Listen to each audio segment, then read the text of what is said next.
كان يا مكان في قديم الزمان، في واحد القبيلة بعيدة ما توصلها إلا وما عندك حيلة.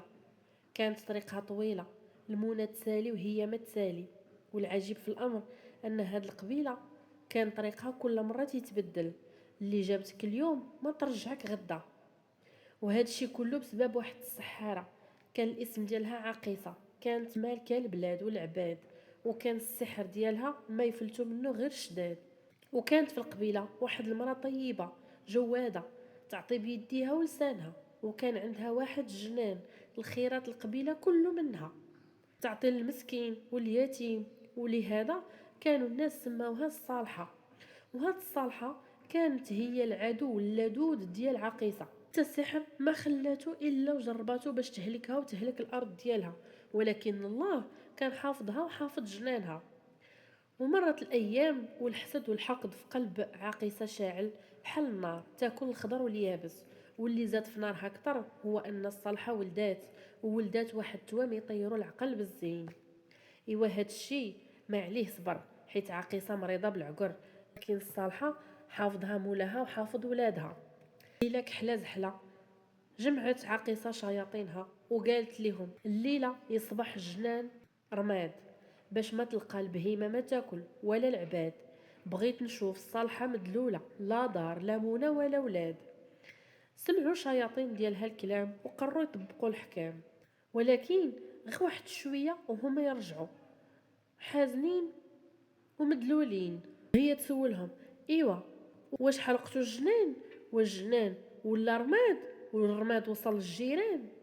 جاوبها كبير الشياطين لا عاقصة، الله حافظ الصالحة، والجنان ما لقينا ليه طريق، جنانها محروس ما تدخليه لا بهدية ولا بفلوس. رجعت عاقصة لفراشها، خرجت الشياطين وجلست كتفكر في مكيدة أخرى، حيت دابا الصالحة ولات شوكة في حلقها وعافية ما بين لحمها، والنار ما يطفيها غير الماء. ضحكت عاقصة وقالت صافي لقيتها، غدا الصالحة تفطري بالدموع وتعشي بالندامة. صباح الصباح لقت الصالحة تفطر ولادها، لكن المسكينة ما لقات غير الفراش. مسات الفراش ولقاتو بارد، وهنا عرفت أن صاحب الفعلة دارها بالليل. بقات الصالحة كتغوت وكتبكي وكتقلب على ولادها، قلبت الدار والجنان لا أثر بان ليهم. واللي سولاتو ما يعطيها اخبار. عرفت الصالحة مولات الفعلة هادي في حايل عقيصة. تجمعوا اهل القبيلة وناويين الباس. عقيصة طغات وما بقى كفاها اذى العباد، ولات زادت حتى خطف الولاد. ملي هجموا اهل القبيلة على دار عقيصة ما لقاو غير الضباب. هربات عقيصة من بعد ما خطفت الولاد، وحتى واحد ما عرف ليها طريق. الصالحة مسكينة ما بقات ليها جهد، هزات يديها للسما ودعات دعوة ما يردها بواب، حيت كما كتعرفوا دعوة المظلوم ما بينها وبين الله حجاب. عقيصة ملي خطفت الولاد خوات القبيلة وشدت طريق طويلة اللي مالها عنوان. ومن بعد 3 ايام من المسير وصلت لقبيلة الحواتة. وهاد القبيلة كانت عند الواد عايشين غير بالصيد، والواد ديما عليهم جواد. تعاقيصة دقات الخيمة في القبيلة ونوات تبات الليلة، وإلا عجبها المكان تخلي الإقامة طويلة. دازت 3 أيام وعقيصة في القبيلة لا هي ضيفة ولا يدخل عليها ضيف. في القبيلة شافوا باللي الحوت من بعد الصيد دغيا وبسرعة كتعطي ريحته، إلا ما تكال في نهارو ما تنفع معاه لا ملحة ولا قديد. جمعوا كبار القبيلة باش يعالجوا القضية ويشوفوا ليها شي حل. سولهم كبير العيان ومن ايمتى هاد الحالة في القبيلة؟ جاوبوا كبير الصيادة اسيدي هادي 3 ايام الواد بخل علينا بحوتو، واللي صيدناه في نهارو تعطي ريحتو. تكلم واحد الصياد وقال هادي 3 ايام اسيدي دقات واحد المرا خيمتها قدام باب داري، لا هي ضيفة ولا يدخل عندها ضيف. إلا شفتيها ما تسرب شوفتها، وإلا سمعتيها ما يعجبك حديثها.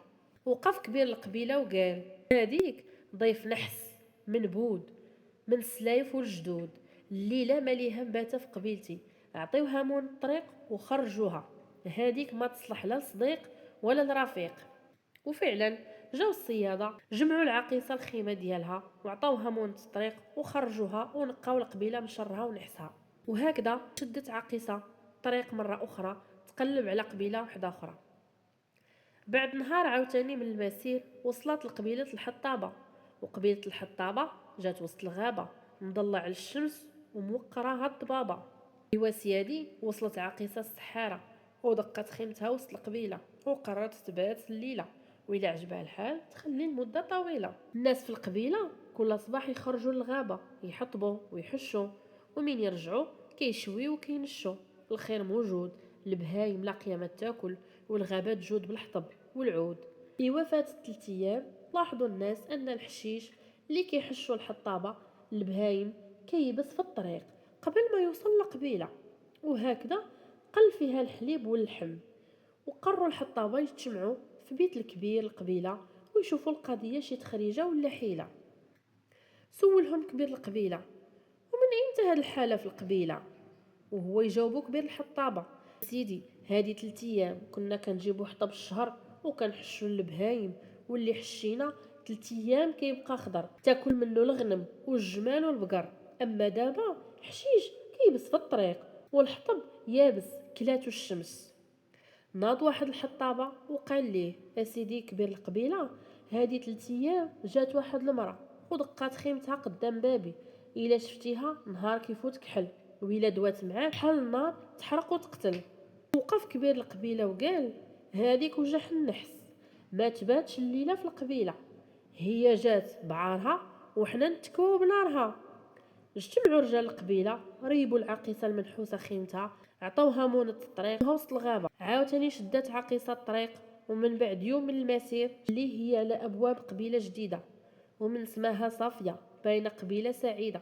كانت هذه قبيلة القاضي بومفتاح، القاضي اللي لجأ ليه ما يتظلم، والغني عنده بحال الفقير والكبير بحال الصغير. وكان القاضي بومفتاح ما يخفى عليه سحر السحارة ولا سلعة العطارة، كانوا عنده جماعته ولكن ما يخدموا ليه غير الخير وماشي الأذية.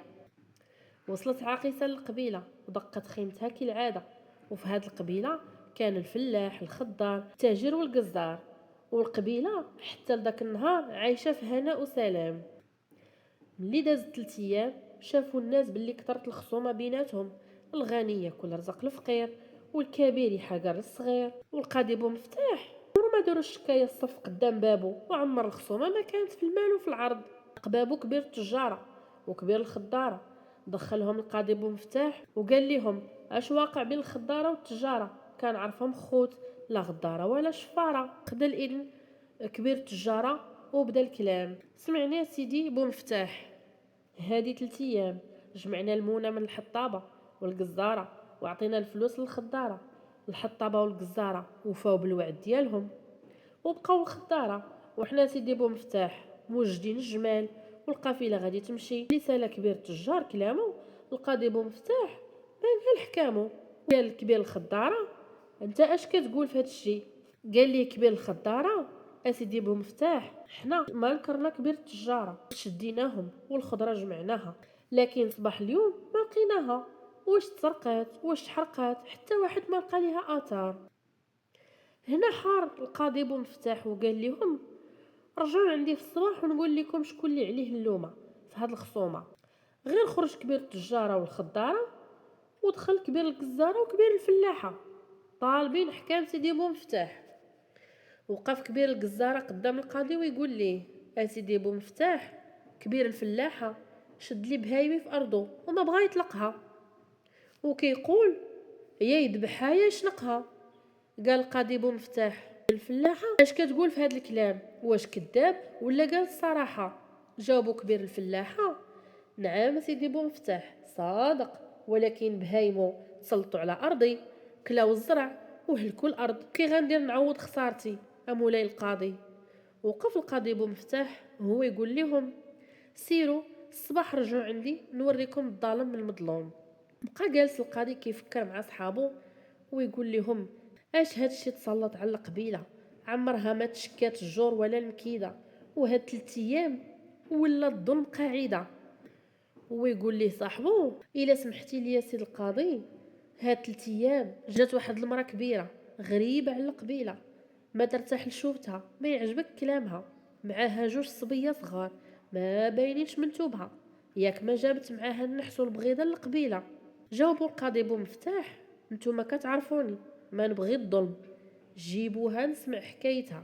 الا كانت ضيفه نكرموها، وإلا جايبه البلال القبيله نزيوها بنيتها. شويه جاو رجال القاضي بومفتاح وجابوا معاهم السحاره عقيصه. غير وقفت قدامه وتنملوا ليه رجليه، وحس باللي هاد المراه في الحكايه ديالها بليه. هو يسولها شكون انتي، واش جابك لقبيلتنا؟ خافت عقيصه من كلامه، لكن الداهيه عارفه كترد حكامه وجاوباتو وقالت انا ضيفه طالبه ضيف الله، سمعت بحكمتك وبشهامتك وجيت نتغطى في حمايتك. من قبيله بعيده دازت عليها ايام شديده، زارها القحط طول الزياره ما خلى فيها لا عود نابت لا نواره.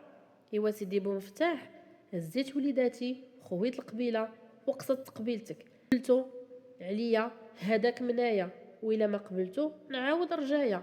ملي شاف القاضي بومفتاح الوليدات كي منورين ووجه عاقصه مظلم هو يسولها انا شك في امرك، ولادك منورين وانتي كحله زحله، ولادك باقين ديال الرضاعه وانتي مرا كبيره. هادو ماشي ولادك، جاوباتو عقيصه. هما ولاد يا سيدي، واش كتشك في قدره الله؟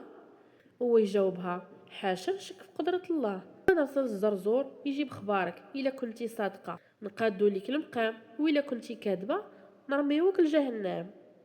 القاضي بومفتاح كان عنده واحد الطير سميتو الزرزور، كان يجيب ليه الخبار، وهكا كان يعرف الصادق والكذاب، المغلوب والغالب. حبس عنده عاقصة وخلى عنده الولاد وتسنى الطير يجيب الخبار. مع الفجر رجع الطير وجاب خبار عاقصة بلا زيادة بلا نقصان. هنا عرف القاضي بومفتاح حكاية عاقصة وحكاية الولاد والجنان وحكاية قبيلة الصيادة والحطابة، وعرف سبب الخصومة اللي زارت قبيلته اللي كان يضرب بها المثال. صباح الصباح التجارة والفلاحة والخضارة والقزارة تصافاو، ما بقات بيناتهم خصومة. خرج بومفتاح عقيصة وجمع السحارة ديالو وقال عرفنا حكايتك عقيصة وذقنا أديتك، ودابا دارت عليك النوبة، كيف ما أديتي تأداي. غير سمعاتو عقيصة ويتبدل لونها وصوتها، حاولت تسحرهم بعينيها وعصاها، لكن سحارة القاضي بومفتاح كانوا قادرين وقهروها بكلامهم وربطوها بسهامهم. وهكذا قال لها القاضي غادي مسخوك السحارة ديالي، ايوا اختاري، يا جرانة يا جرادة يا دبانة. هنا عاقصة بقات تفكر، الجران صداعو ما يأدي، الدبان يقهروه لو سادي، اما الجراد كيهلك الشجر والجرادي. اختارت عقيصة الجرادة، فرمشت عين ولات عقيصة جرادة، وطارت من الشرجم ما عرفوها فين غادا، وهي مشى الباس والظلام اللي بان في الناس القبيلة، ورجعت للصفا ونورها. اما الجرادة عقيصة فشرها ما بغا يسالي، مشات سيادي الصحراء وجمعت سرب من الجراد ونوات الخضر باهل البلاد، وقصدت القبيلة باش تهلك جنان الصالحة. بعد ايام رجع القاضي بومفتاح لولاد لمهم الصالحة، ورجعت فيها الروح من بعد ما كانت على ولادها تبكي وتنوح. في الصباح التالي صبحت القبيلة على سحابة كحلة قاصداهم، هذاك سرب الجراد قاصد الجنان الصالحة، جاي يهلك شجر ويخلي الحجر. لكن كيف ما كان الله حافظ جنان الصالحة ورد ليها ولادها، هو قادر يكفيها شر عقيصة الجرادة وسربها. السرب الجنان لكن ما قدر ياكل حتى ورقة من شجر، اللي ضاق شي شجرة يلقاها مالحة، مع ان الشجر كله غير عنب وتفاح. وتقلبات الآية، خرجوا الناس القبيلة، الرجال والنساء والدراري يصيدوا الجراد اللي حصل في جنان الصالحة. ناس القبيلة تزردوا 3 ايام، حيت الجراد هذيك الايام ما كان فيه دواء، كان الغني ياكلو والفقير حتى هو. جمعوا الوليدات يشويو الجراد، وملي شبعوا بقات ليهم جرادة ما قدر حد ياكلها. قال ليهم كبيرهم غادي نضربوا عليها العود اللي جات في النصيب ديالو ياكلها في ضغمه باش ما نضيعوا في هاد النعمه. ملي ضربوا عليها العود جات واحد الولد صغير غير حطها في فمه هو يردها، شحال مالحه ما قدرت كاع ناكلها. ايوا الدراري اللي حطها في فمه يرميها، حيت حتى واحد ما عرف باللي هذيك راه الجراده هي عقيصه. وبقات عقيصه جراده مشويه مرميه حتى كلاها الريح مع الايام. اما الوليدات كانوا يغنيو من ديك الليله ملي عرفوا الحكايه، اجراده مالحه فين كنتي سارحه، في جنان الصالحه اش كليتي اش شربتي، غير التفاح والنفاح، والحكمه بيدك يا قاضي بومفتاح.